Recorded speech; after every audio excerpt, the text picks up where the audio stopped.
Hello, everybody, and welcome back. We are super excited for today's topic around strategic workforce planning.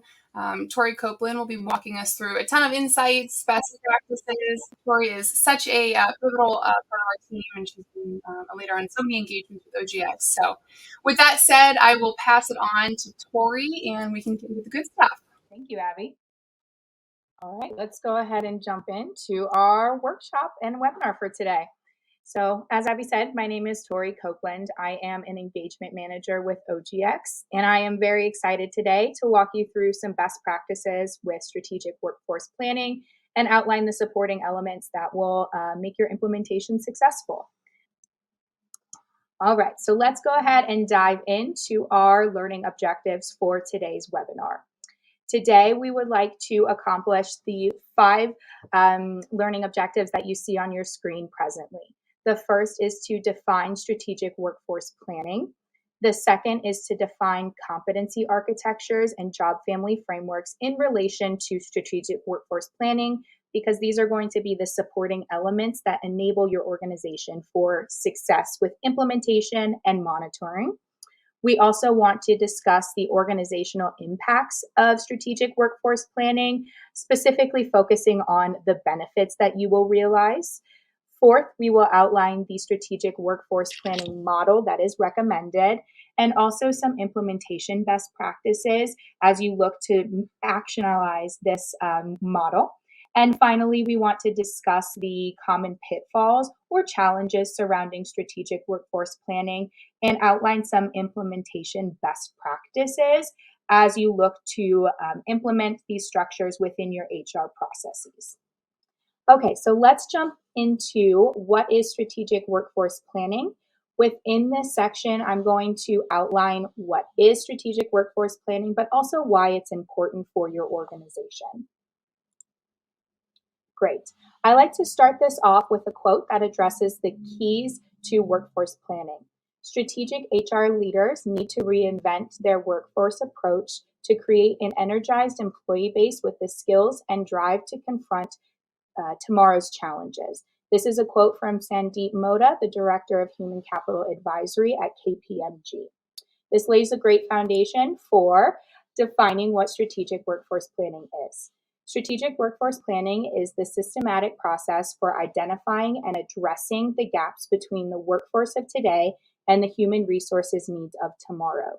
Strategic workforce planning is the foundational element that allows organizations to achieve their strategic priorities and objectives, and it involves determining the most cost-efficient and cost-effective methods to recruit and retain qualified talent. I like to point out this graphic on the left-hand side of your screen because it really puts all the pieces together. Strategic workforce planning is predicated on having the right people with the right skills at the right place and time at the right cost. So we want to make sure we have the right workforce in the right positions to drive for business outcomes and success. With strategic workforce planning, an effective strategic workforce plan enables the organization to align workforce requirements directly to the agency's strategic and annual business plans, develop a comprehensive picture of where gaps exist between competencies or knowledge, skills, and abilities, I'll refer to that as KSA moving forward, that the workforce currently possesses and the future competency requirements based on new business ventures, service offerings, and growth projections. It also allows you to identify and implement skill and resource gap reduction strategies that are very targeted to your current realities. We can also make decisions about how best to structure the organization and deploy the workforce. And lastly, we can identify and overcome any internal and external barriers to accomplishing our strategic workforce goals. Okay, so taking this a step further, strategic workforce planning also allows us to bring finance, HR, and operations together and rolls everything from strategy to headcount analysis, talent breakdown to organizational changes into the same conversation and system. The result is a workforce plan that is both flexible and future-oriented, and that is centered on matching talent to strategy rather than headcount to titles. When business leaders want to move into a new market or pivot to a different product line or even embrace a new technology, talent is the biggest factor that can fuel or disrupt that move. By implementing strategic workforce planning, you are able to confidently answer the following questions through the plans and processes that you have developed. First, do we have the right deployable skills ready for this initiative? Second, what's the optimal workforce mix of buy, meaning recruit, build, meaning reskill, borrow, meaning outsource, and bot, meaning automate to drive success? And lastly, what are the upstream and downstream implications of launching now versus later? Finally, as HR leaders seek to best align business needs with workforce talent, they're also actively forecasting future workforce demand and crafting plans to bridge the critical gaps and safeguard our critical personnel. Okay, great. So we want to make sure that we have the right skills and the right people in place to support these initiatives. This quote by Sandeep is a great example of this. Not having the right skills ready to put new initiatives at risk. It can also jeopardize an organization's ability to meet customer needs in the here and now. Workforce disruptions risk creating a downward spiral, says KPMG's Moda. This quote continues and says, if you don't have the right people to deliver on existing orders, you lose business. And once there's a loss of business, the employee value proposition also changes. Employees no longer want to join or stay, resulting in further loss of business. This is why it is so critical to plan your workforce strategically to sustain operational success and longevity. Okay, so we're first going to jump into the supporting elements of strategic workforce planning, specifically focusing on job family frameworks and competency architectures. So let's first define what a job family framework is. A job family framework is an overarching structure that helps to group jobs by the nature of work rather than by the organizational or reporting structure. So it's really predicated on job duties and the specific functions that a role completes.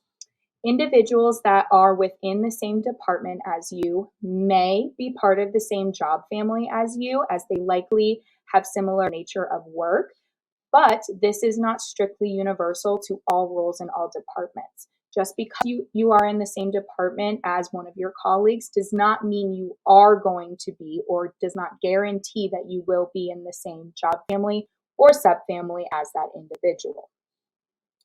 Looking at what a job family defines the primary and supporting purpose of each role, as roles are mapped to job families and subfamilies based off of the nature of work and required skill set.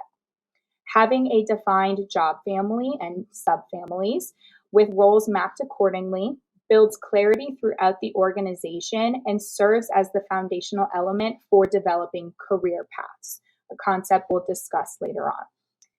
Lastly, a job family framework equips organizations with a communicative tool that conveys which behaviors are required, valued, recognized, and rewarded with respect to specific roles.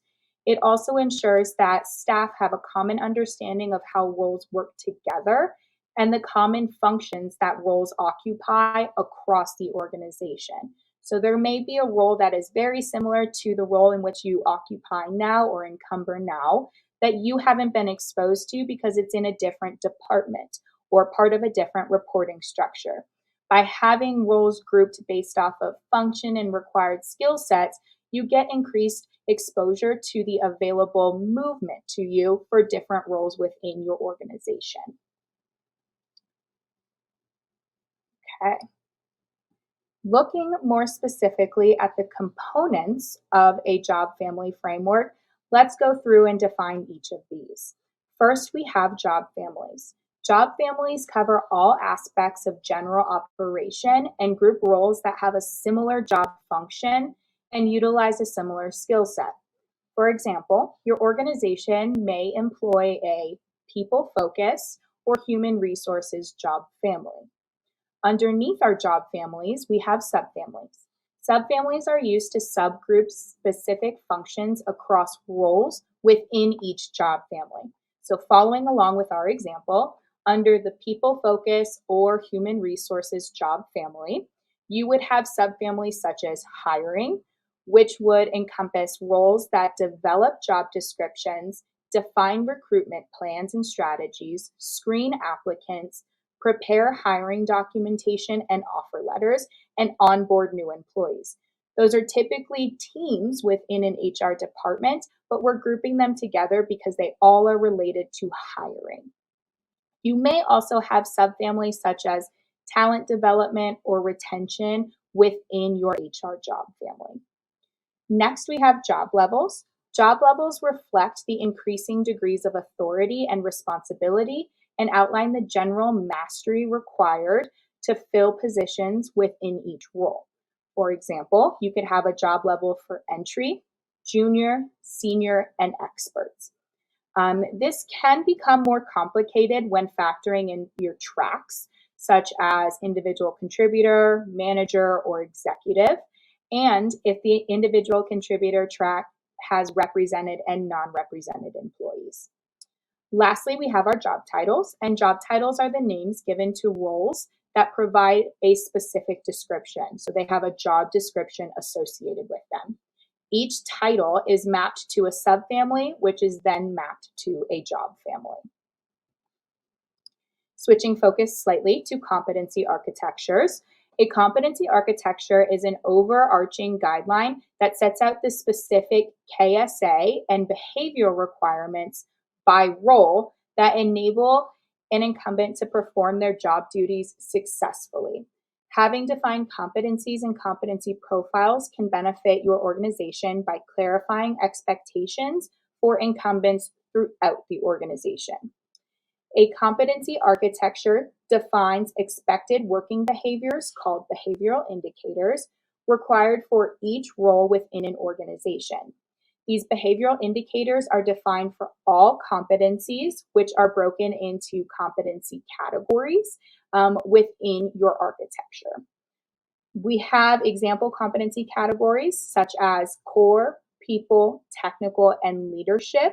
But your organization may use different categories just depending on your needs and goals. Having defined competencies and competency profiles for each of your roles benefits your organization by establishing the benchmark against which employees will be assessed during your performance reviews and are used to develop goals. These performance reviews enable your organization to identify skill gaps throughout the organization that can then be filled through learning and development strategies and or recruitment strategies. A competency architecture equips your organization with a communicative tool, just like your job family framework, that conveys the behaviors that are required, valued, recognized, and rewarded with respect to each role. This benefits your organization by ensuring that staff has a common understanding of the organization's values and expected performance behaviors, which are tied to your strategic objectives, goals, priorities of the organization, and potentially a department. While outlining and clarifying the competency requirements, including behavioral indicators and proficiency levels for both vertical and lateral career progression throughout the organization. Let's take a look at an example and the components that make up a competency architecture. Starting at the topmost level, we have competency profiles. Competency profiles are made up of the KSA required to successfully perform the specific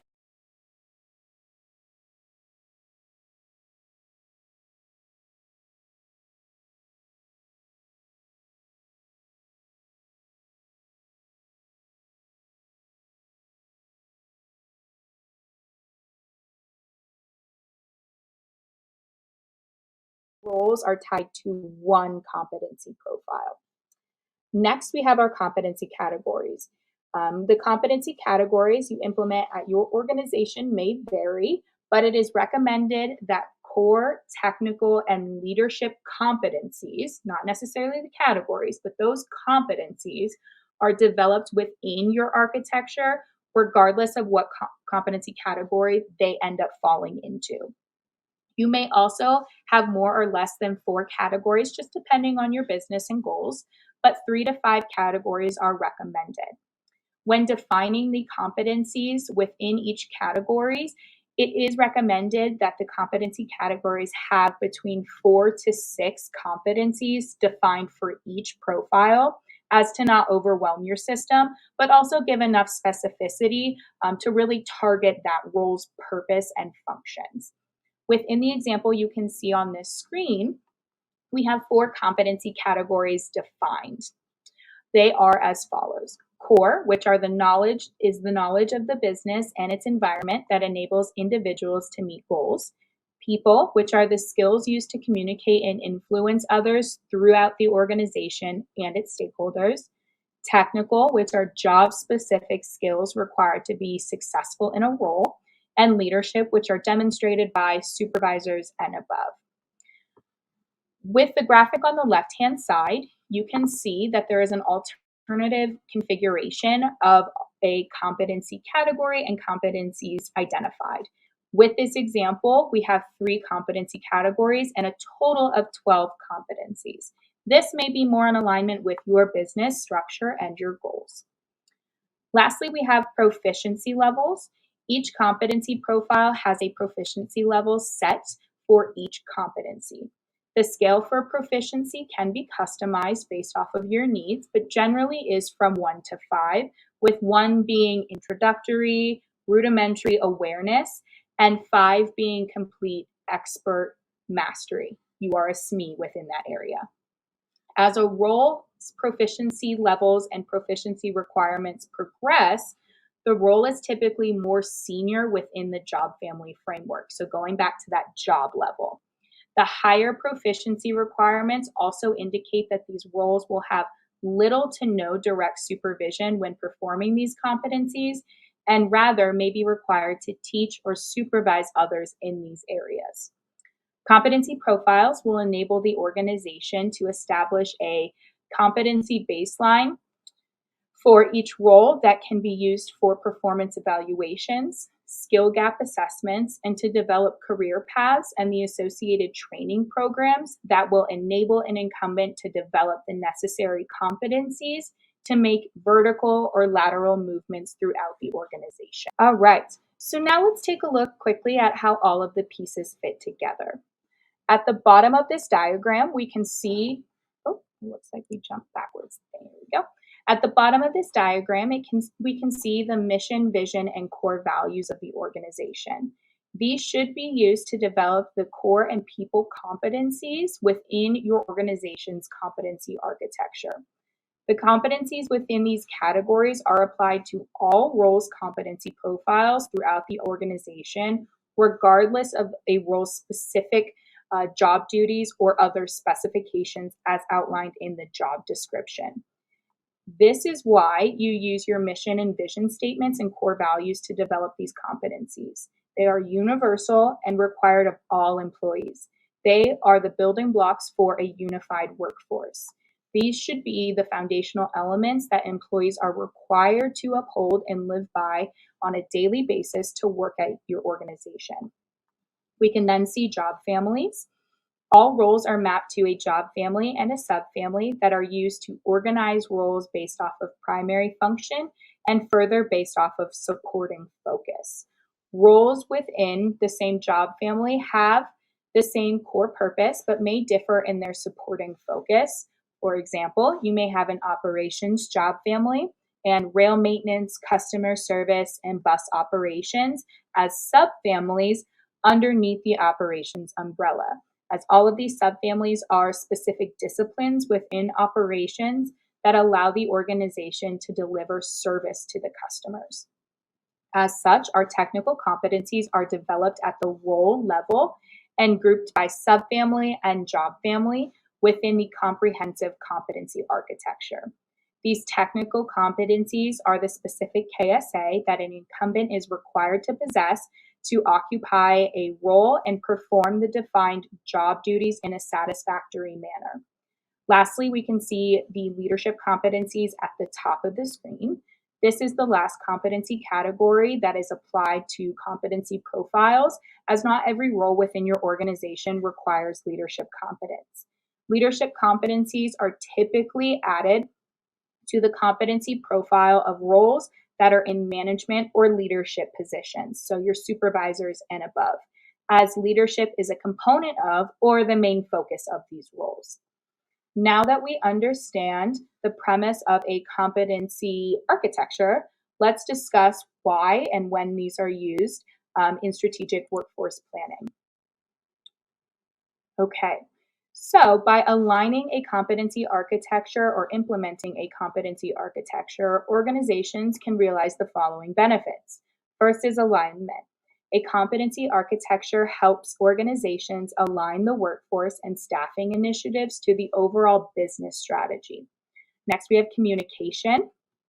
A competency architecture provides clear and definitive guidelines for management and employees to discuss performance and define performance goals. Now we have continuity.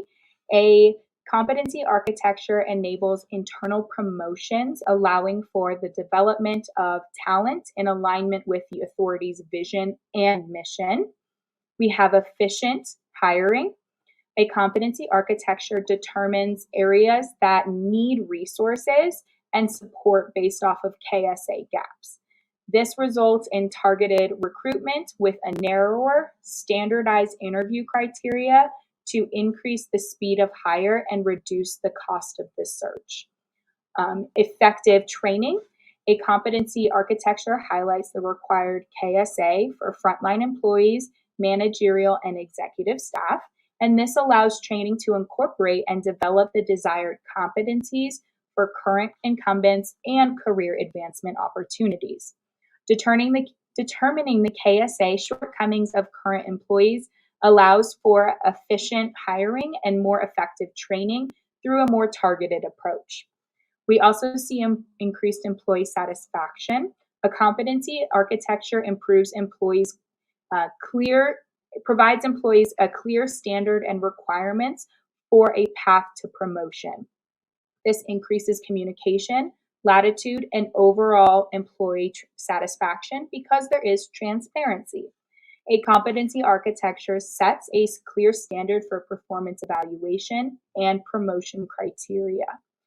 Implementing a competency architecture also allows continuity and cohesion in the business and the associated workflows, as there is a consistent process defined for and by human resources that is aligned to the strategic plan of the organization. Okay, now let's switch focus slightly and focus on what the impacts of strategic workforce planning are, focusing mostly on the benefits and organizational impacts. Okay, great. So why should you implement a strategic workforce planning model?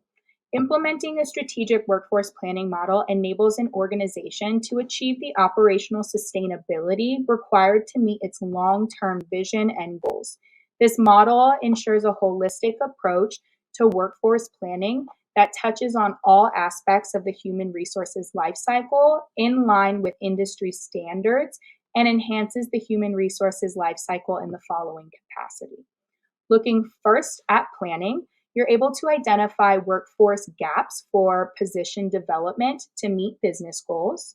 Recruiters can target talent using competencies, behavioral indicators, and defined proficiency levels. Also, we're able to adjust recruitment strategies to fill identified talent gaps effectively.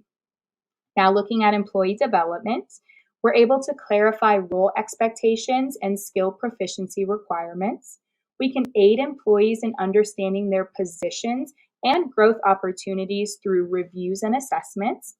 And we can streamline training for efficiency, cost savings, and resource optimization.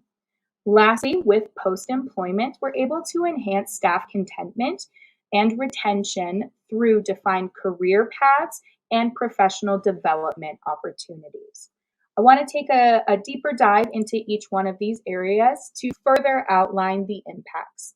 So starting with the planning component of the HR lifecycle, we see two major programs. The first is to strategize, which is the development of the HR strategy, which includes resource planning. And secondly, we have recruitment.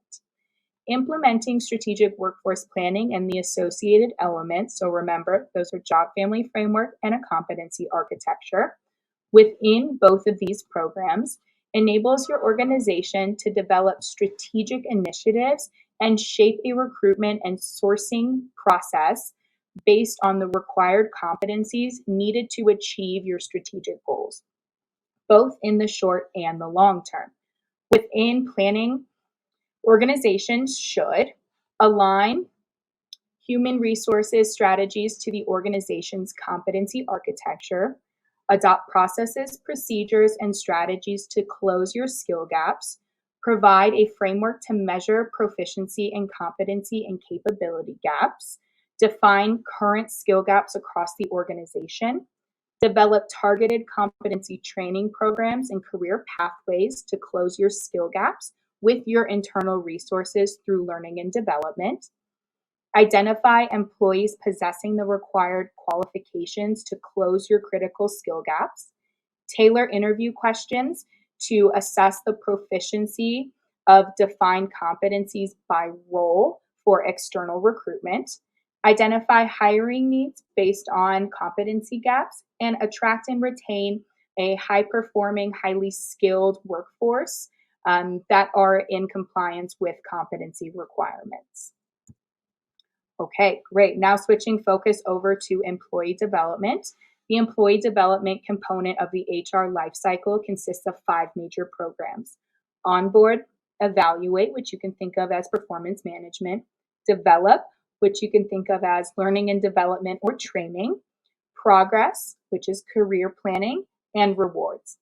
Identifying the skill gaps in the workforce and establishing employee learning and development opportunities is essential.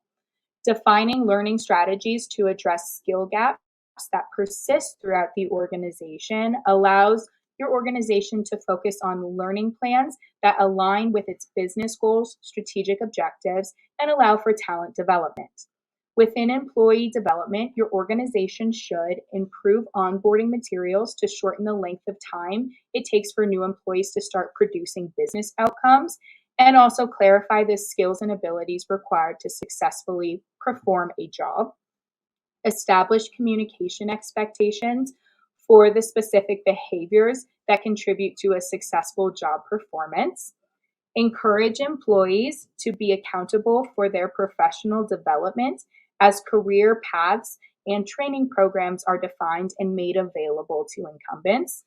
Also, identify strategic, targeted, and realistic learning development opportunities for incumbents based on their current competency repertoire and competency profile requirements for their desired position. So we want to make sure we want to level set with incumbents to make sure we're setting them up for success and they understand timeline associated with promotions.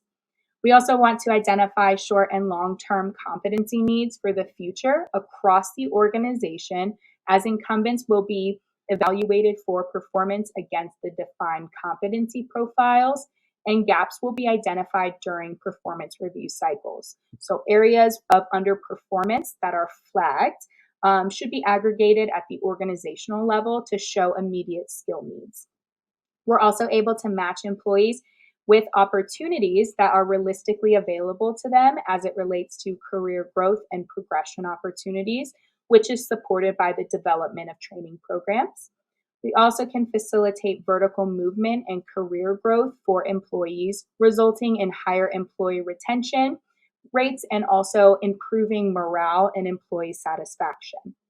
And lastly, rewards should be based off of or incorporate a criteria of competency performance in addition to the current reward criteria used to ensure alignment between the competency architecture and the full HR lifecycle. And lastly, looking at our post-employment. Post-employment is a component of the HR lifecycle that consists of one major program, and that is separation or succession planning.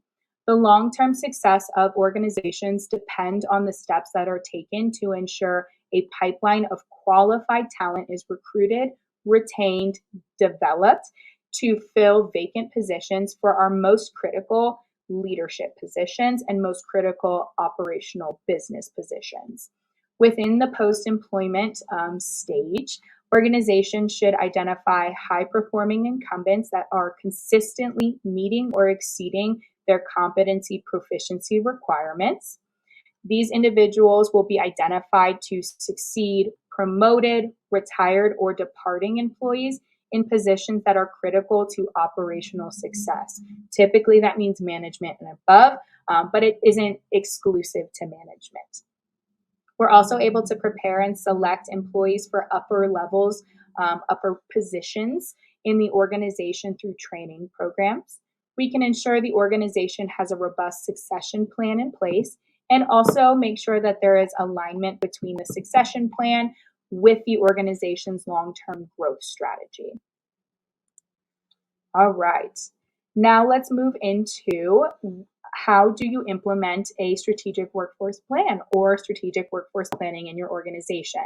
We'll go ahead and review a strategic workforce planning model and also discuss the implementation best practices associated with strategic workforce planning.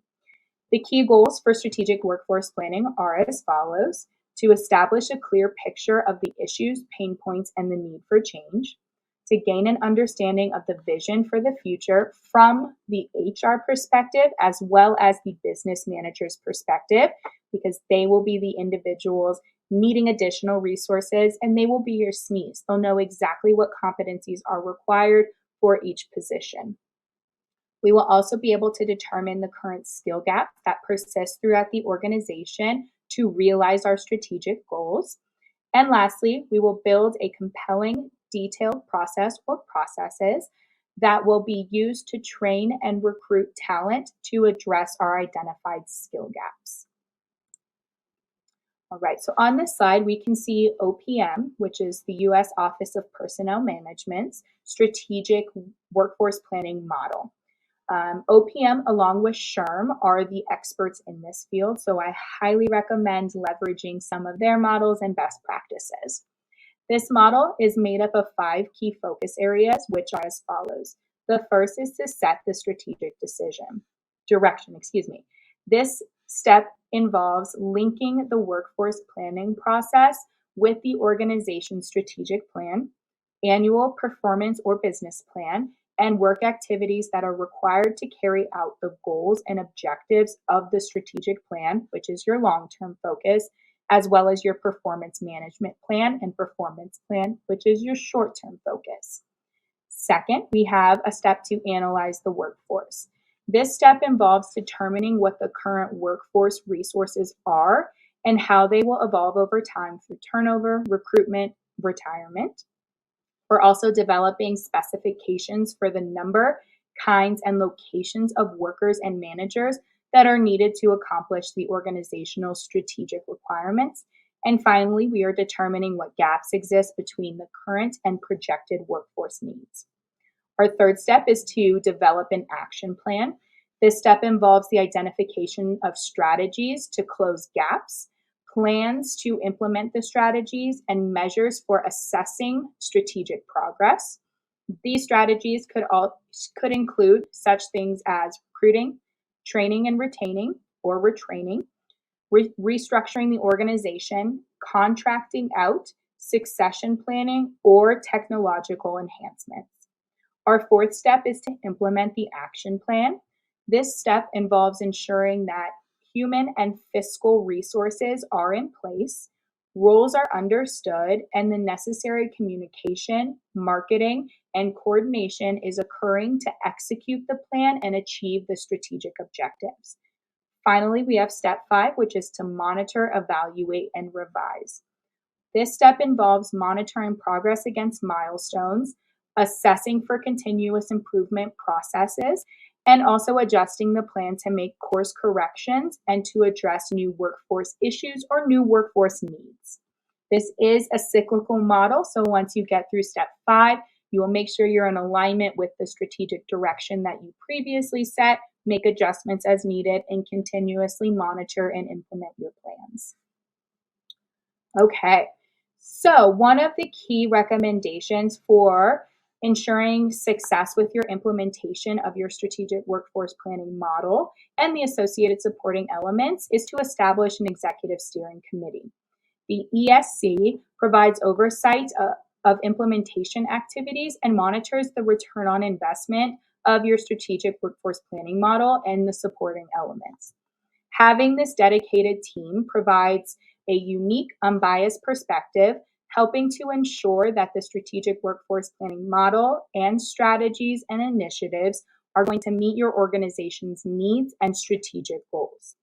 Our key recommendations when establishing your ESC include having the ESC have at least one full-time dedicated member. This is so they can monitor your implementation progress and success against the defined milestones, priorities, and goals. They will also be able to recommend updates to your procedures, processes, and plans as needed to accomplish your goals because they are continuously dedicated to this program and have that intimate knowledge of progress. We also recommend that the ESC should be established at the start of employing your strategic workforce planning model and be comprised of appointed representatives from each area of your human resources life cycle to ensure that they have the necessary exposure to the purpose of this model, as well as the downstream impacts of any changes. The ESC should be used to guide and assist with implementation and evaluation efforts. And finally, the ESC should be used to expedite strategic decision-making for workforce planning and subsequent planning, execution, and monitoring cycles, as they are monitoring progress and success and can make targeted recommendations to achieve goals and realize expected benefits and outcomes in your next cycle. Okay, so now let's dive a little bit more specifically into these 3 areas within our human resources life cycle, starting first with our planning. Some of the implementation best practices and action steps that are recommended are as follows. Incumbents should complete a self-assessment survey to assess competency proficiency across the organization. Self-assessment surveys should be used to understand where incumbents currently stand as it relates to the possession of and proficiency with all required competencies for their specific role. Managers that are completing performance evaluations should complete a competency performance review survey for their direct reports as part of the annual review process. The survey results, both similarities and discrepancies, should be discussed during performance reviews, and gaps should become the basis for individual learning and development plans. The manager's survey responses, specifically the competency performance scores, are aggregated by subfamily and job family, depending on the level of specificity needed, to define the current skill gaps across the organization. So then learning plans can be developed and your recruitment strategies can be updated to target those skill gaps. Internal audits should be conducted to assess the current workforce to identify employees that possess the necessary qualifications to address skill gaps and to occupy critical vacancies for your critical positions throughout the organization. Areas where skill gaps persist beyond the capabilities of the current workforce and your training efforts should be used to develop recruitment strategies so that way we are attracting and retaining qualified candidates that meet competency requirements and do not require additional training once onboarded. We also want to make sure that finalized competency profiles are associated with job descriptions that are published when vacancies arise to clarify competency expectations, as well as to clarify our company expectations for all of our applicants. When applicants are received, we want to make sure that tailored questions are used to assess proficiency for the defined competencies for each role. And lastly, if we are not receiving qualified candidates through our applications for the vacancies that we currently have, it's important to establish strategic partnerships to specifically attract candidates that develop the required competencies for their programs, using avenues such as trade schools, training programs and courses that are maybe independent, also local universities. All right, let's now switch focus to employee development. Within employee development, it is recommended that the following actions occur to have implementation success and implement the best practices. First, within the onboarding process, the competency profile for each role should be reviewed as performance expectations are outlined to clarify expectations to the incumbent. This includes how competencies factor into performance evaluations, including goal setting and annual performance reviews, as well as learning and development opportunities.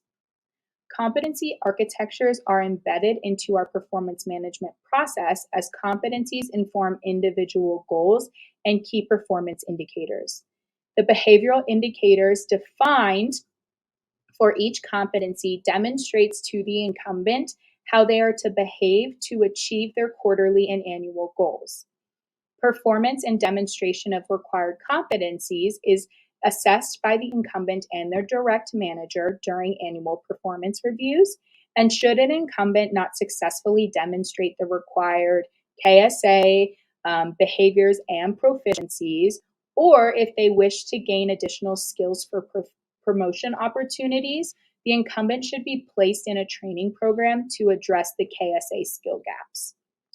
Training programs should first target the competency skill gaps throughout the organization, then be scaled to address the competency requirements for career movement, lateral and vertical movements within and throughout career paths. These training programs and courses are identified to enable incumbents to obtain the required competencies and proficiency levels to qualify for those promotions. Our competency profiles serve as the building blocks for career planning. Career pathways are built to show the vertical career progression of a role throughout the organization. Career pathways also highlight competency requirements for lateral movement throughout the organization. And to encourage individual ownership, incumbents should communicate their career goals both in the short term and long term. So recommended career training programs can be identified to support continued learning and competency development. And finally, with rewards, rewards should be based in part on performance, specifically to our competency performance. This criteria should include the consistent achievement of meeting or exceeding displayed behaviors of competency proficiency requirements. This includes rewards such as financial compensation, so benefits, time compensation, additional days off of leave, or other means of compensation. All right, and finally, let us discuss post-employment.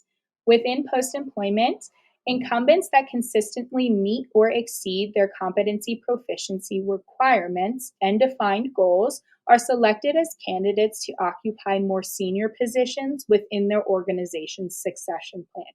Additionally, incumbents that show prowess in areas of leadership should be entered into a leadership development and training program to grow their leadership competence, and they should also be monitored to see if they should be considered as candidates within the organization's succession plan. Last discussion topic of the common pitfalls or challenges with strategic workforce planning, as well as how to successfully overcome these challenges when you are implementing or deploying strategic workforce planning within your organization.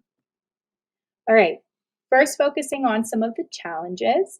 One key challenge that we have observed previously is that new leadership and new leadership staff have limited institutional knowledge. Additionally, we can see inconsistent success with efforts to align career development and training opportunities for succession planning. There are sometimes significant turnover events that can handicap strategic workforce planning efforts. Also, we commonly see challenges with staff adaptation to new roles and responsibilities, and this comes along with having a change adverse staff. And lastly, there are functional concerns that need to be addressed promptly. There are gaps within succession plans based off of the current workforce and the currently available talent pool. Some best practices to start combating some of these challenges include employee roundtable lunch and learns for directors, managers. You can open this up to the workforce as well with a slightly tailored message.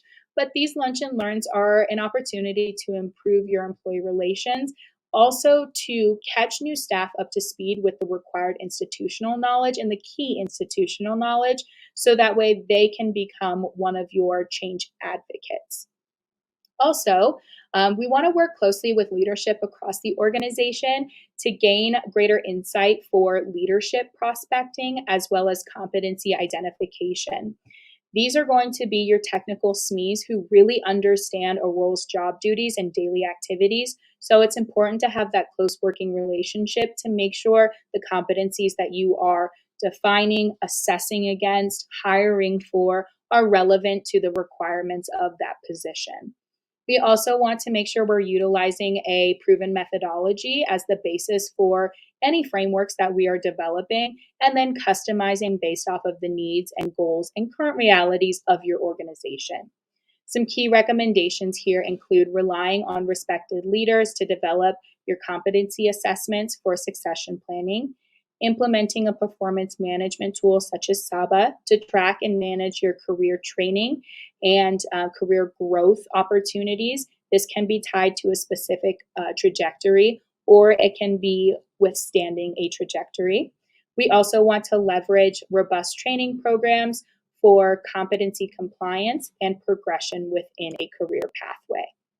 And our final challenges that we have observed is really based off of buy-in. It can be really difficult to collect the necessary information to develop the job family framework and competency architecture and apply these roles into this structure.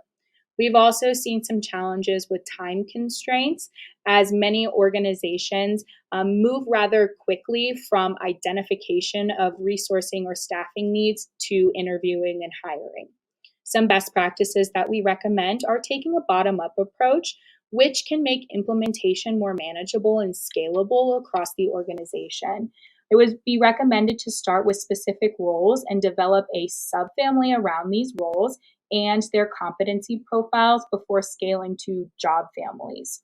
This may be an easier way to start implementing these structures in areas of high need and operational criticality before scaling out to the rest of the organization, which is not an immediate high priority. Also, employ a dedicated team for this effort. As this scales, this is a very critical initiative that warrants dedicated resources to ensure success and to ensure sustainable outcomes. Also, it is important to take the time to review and understand your organization's job descriptions. Having familiarity with your job descriptions, the common language that is used, the sections that are within your job descriptions can rapidly accelerate the rate of processing new job descriptions for incorporation into your framework in future endeavors. Also, it's recommended to collaborate with sister agencies to glean knowledge and learn best practices that are tailored to your industry. And finally, our recommendations include housing the job family framework in a relational database to allow for specific job family, subfamily, and role competency mapping. By housing the framework on a relational database, you're able to scale your competency framework as well as your job family framework in a very effective manner. We're also able to leverage job analysis per role to maximize competency fit in your interviews to reduce transitional friction. This means that if we are screening for competencies within our interviews, we won't have to have additional training for new hires. And lastly, establishing a scalable approach to accomplish small pieces in an orderly, methodical manner will make this more successful. So that way you're not overwhelming your team. You can make adjustments before scaling throughout the entire organization. With that, I want to say thank you so much for attending today's webinar and open it up for any questions. We do have an opportunity, though, to have a free strategy session with OGX. If you have any questions now or in the future and would like to discuss, please feel free to reach out to our team either by signing up for one of these virtual sessions or reaching out via email. We are more than happy to meet with you and your team to start outlining some best practices. Thanks again so much, everyone, for joining. Tori, for sharing your expertise. And we covered a lot here in the last hour. Thank you, Abby. We will have more coming up that we will keep everybody posted on.